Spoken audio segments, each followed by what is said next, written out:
Vamos então abrir as nossas Bíblias em João 18. Estamos percorrendo o livro de João e vamos pelo capítulo 18. E hoje nós vamos ver do 28 até o 40.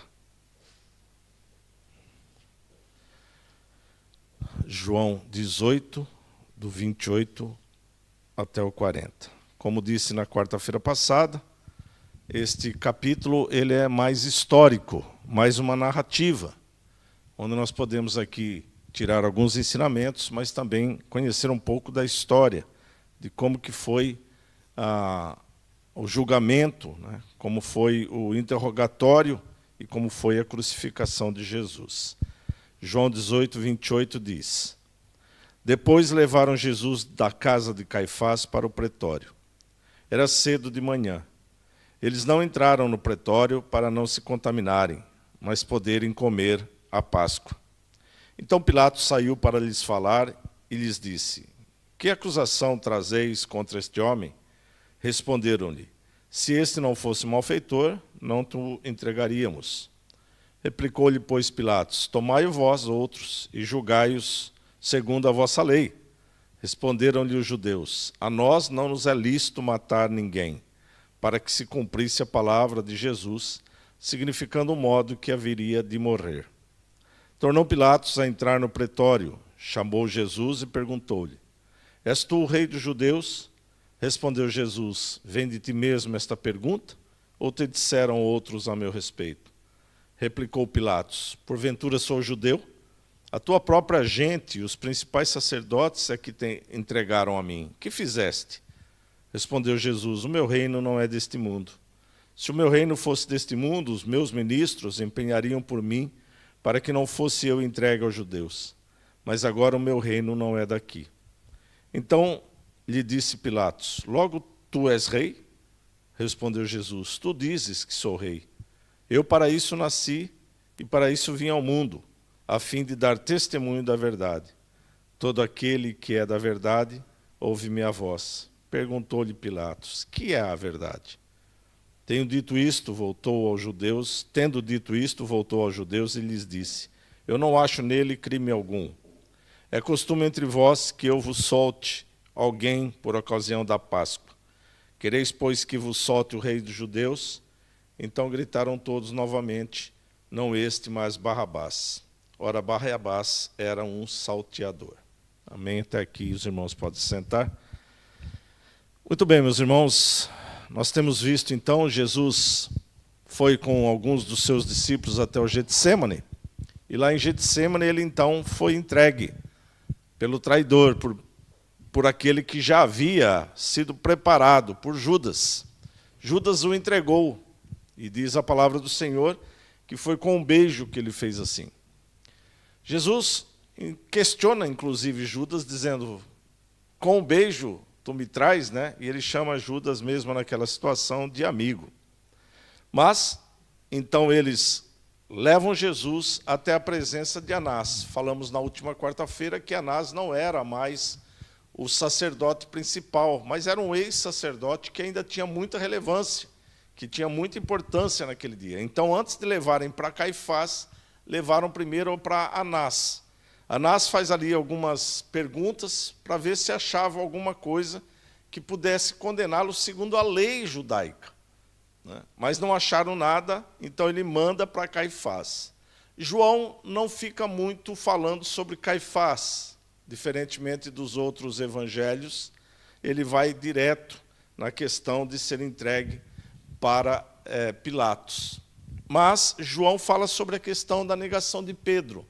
Então Pedro nega Jesus, como Jesus havia dito a ele previamente, nega 3 vezes, e o galo então canta. Muito bem, isso foi o que nós vimos na última quarta-feira. Agora, Jesus é levado para a casa de Caifás, mas aqui João não fala o que foi o interrogatório de Caifás. Podemos ver isso em Mateus, Marcos e Lucas. Faz as mesmas perguntas. Mas João não estava mais preocupado com a questão propriamente do que os judeus tinham feito, mas do que os romanos tinham feito. Por isso que João não se ateve a essas questões. E outra coisa também que nós temos que ter em mente é que João escreve este livro, ou escreve o Evangelho, por volta do ano 60, quando a cidade por volta do ano 80, quando a cidade de Jerusalém já havia sido destruída. Então ele está aqui mostrando mais a forma como o romano atuava, né? Mas é interessante da gente observar algumas coisas, além dessa questão histórica, observar algumas coisas aqui que João nos descreve. Primeiro, ele é levado, então, para um lugar chamado pretório. O que era o pretório? O pretório era um local, como se fosse uma sala do juiz, uma sala de julgamento. E, por ocasião da Páscoa, o governador da Judéia vinha para Jerusalém para ficar ali para evitar tumultos, porque era muita gente que vinha para Jerusalém. Então, para que evitasse tumultos, vinha uma guarda maior, vinha o governador ficava, e o governador se instalava. Então, ele ocupava um recinto, uma casa, um local, e ali ele montava uma sala, onde ele fazia, onde ele exercia os seus trabalhos. E aqui, no caso, o pretório era um lugar, então, uma sala de justiça, vamos dizer assim, uma sala de juízo. Mas é interessante que os judeus estavam na semana da Páscoa, e na semana da Páscoa eles se preparavam, se purificavam para aquela semana. Então eles não podiam ter contato com nada impuro. E é interessante isso, porque eles vão até o pretório, que era a casa, vamos dizer assim, do governo romano, mas eles não entram no pretório. Por que é que eles não entram? Porque eles consideravam aquele lugar impuro, porque era organizado, administrado por romanos, gentios. Interessante isso, porque eles não têm esse mesmo cuidado quando trata de Jesus. Tem cuidado para não se tornar impuro ao entrar num lugar, mas não tem cuidado de ter as mãos sujas de sangue quando estão entregando Jesus para ser morto. Percebem por que Jesus chama os fariseus de hipócritas? É por causa desse tipo de coisa. Muitas vezes a religiosidade leva as pessoas a cometer atrocidades. Consideram algo que não pode ser feito, mas, por outro lado, fazem coisas muito piores. E isso é uma coisa muito, muito visível aqui na questão desse julgamento. Então, isso que está escrito no versículo 28, eles não entram para não se contaminarem. Então, Pilatos sai. Já que eles não entram, Pilatos sai, vai lá fora ver o que estava acontecendo. E lá, então, ele pergunta, né, que acusação trazeis contra este homem? E eles respondem, dizendo que se ele não fosse um malfeitor, eles não teriam trazido ali aquele homem que eles se referem a Jesus, né? Então, eles dizem que Jesus é um malfeitor, e por isso está ali na presença de Pilatos. Trouxeram para que Pilatos o julgasse, para que Pilatos o condenasse, já que o próprio povo judeu não achava no que condenar. Então, no que é que eles vão apresentar? Eles vão apresentar dizendo que Jesus era uma pessoa que criava um pouco de problema para o Estado de Roma. Ele organizava, tinha muitos seguidores, né? E isso era um perigo. Outra coisa é que ele não respeitava a figura de César. Tudo coisas contrárias, né? Jesus, pelo contrário, diz que a César o que é de César e a Deus o que é de Deus. Ele não disse que não era para respeitar César. Outra coisa, Jesus nunca instigou as pessoas a segui-lo. As pessoas o seguiam. Então, eles tentavam, de alguma forma, achar uma acusação contra Jesus. Mas Pilatos diz o seguinte, olha, ele é um judeu. Se ele é um judeu, julgai vocês mesmos. Não é o que está no versículo 31. Tomai-o vós outros e julgai-o segundo a vossa lei. Ele é um judeu, julga vocês segundo a vossa lei. E olha só a resposta que eles dão. Responderam os judeus, a nós não nos é lícito matar ninguém. A nós não nos é lícito matar ninguém. É verdade. O povo que estava debaixo do governo de Roma, Israel, que estava debaixo do governo de Roma, tinha algumas facilidades e podia realizar algumas coisas, mas não podia, por exemplo, julgar alguém para a morte. Eles só poderiam matar alguém se o julgamento fosse religioso. Por exemplo, nós vamos ver esse caso com Estevão.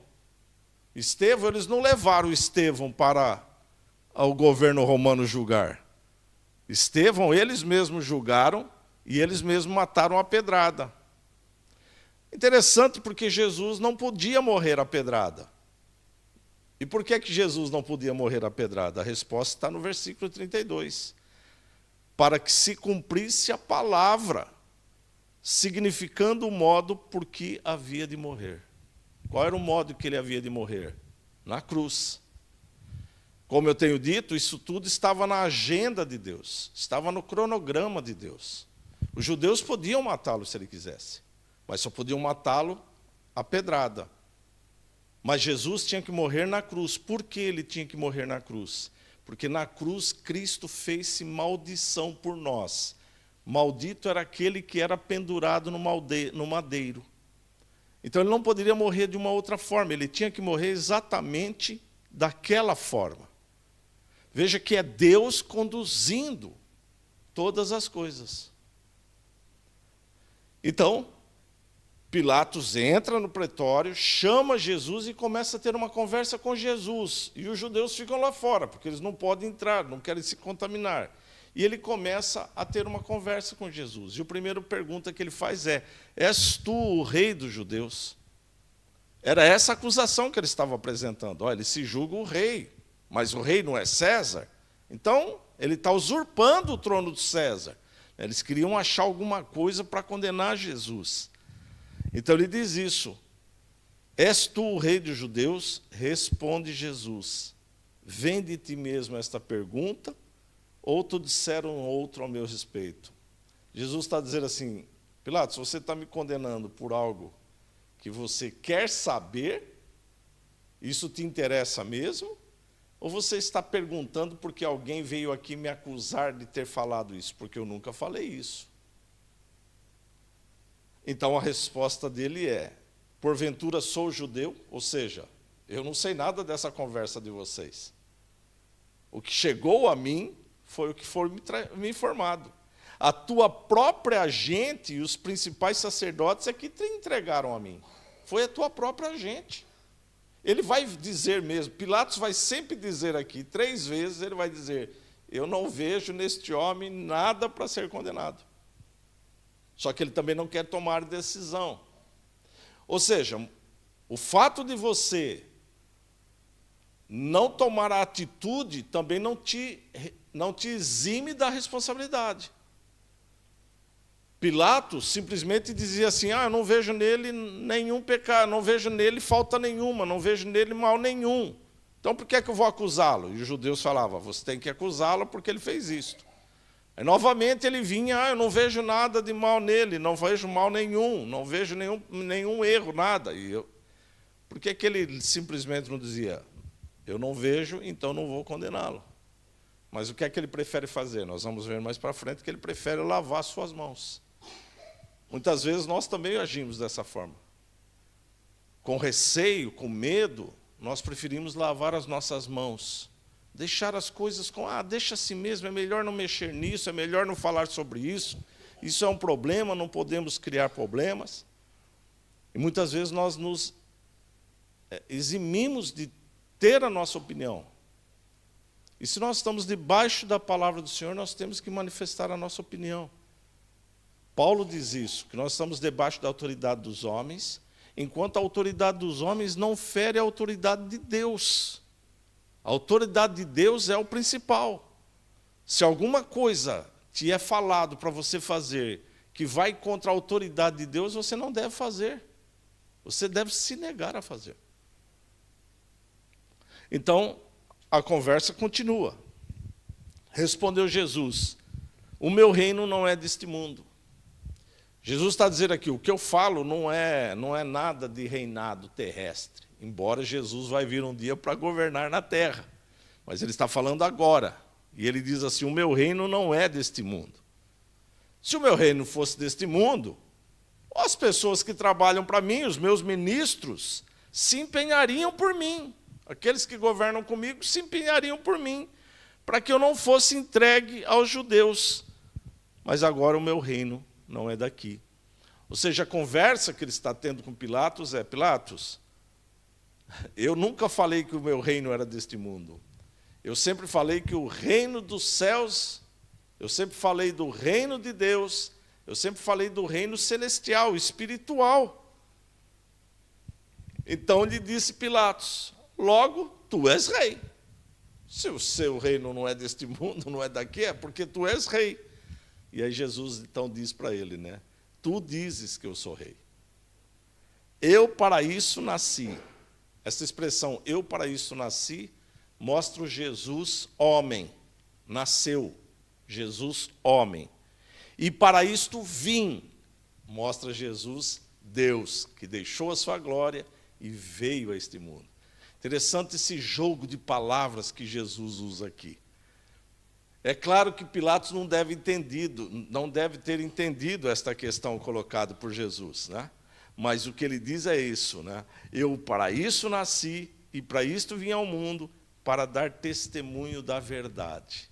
E aqui Jesus toca numa palavra, que era uma palavra que incomodava muito a filosofia antiga, a filosofia dos primeiros séculos. A filosofia romano e grega. Os grandes filósofos se debatiam, discutiam sobre o que é a verdade. O que é a verdade?